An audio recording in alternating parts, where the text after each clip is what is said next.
পিতৃপক্ষের অবসানে দেবীপক্ষের সূচনা, আর এই সেই সময়কেই মহালয়া বলে আখ্যায়িত করা হয়। সকাল থেকেই রাজ্য জুড়ে বিভিন্ন নদীগুলির ঘাটে পিতৃপুরুষদের আত্মার শান্তি কামনার্থে তর্পণের উদ্দেশ্যে উপচে পড়ছে ভিড়। তেমনি মহালয়ার দক্ষিণেশ্বরের মা ভবতারিণী মন্দিরে ভোর থেকে মানুষের ঢল। দূর দূরান্ত থেকে প্রচুর মানুষ এসেছেন মা ভবতারিণীকে পুজো দিতে। অন্যদিকে গঙ্গার ধারে শুরু হয়েছে তর্পণ। মহালয়ার দিন হিন্দু ধর্মমতে পূর্বপুরুষের উদ্দেশ্যে জল দানের প্রচলন।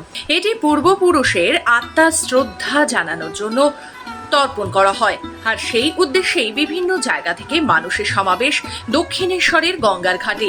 কোনো অপ্রীতিকর ঘটনা যাতে না ঘটে তার জন্য পুলিশের পক্ষ থেকে চলছে কড়া নজরদারি।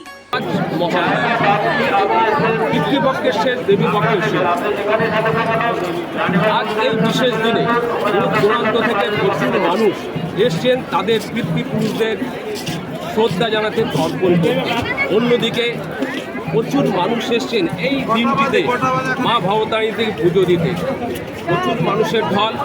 অন্যদিকে মন্দিরের পক্ষ থেকে নিরাপত্তায় ঘুরে ফেলা হয়েছে এই দক্ষিণেশ্বর মন্দির।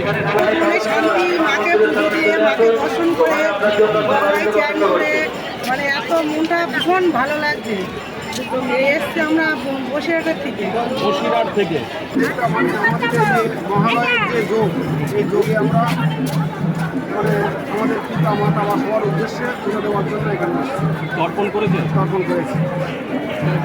আমি এসেছি বিড়া থেকে, সুদূর বিড়া থেকে পুকুর বিড়া থেকে।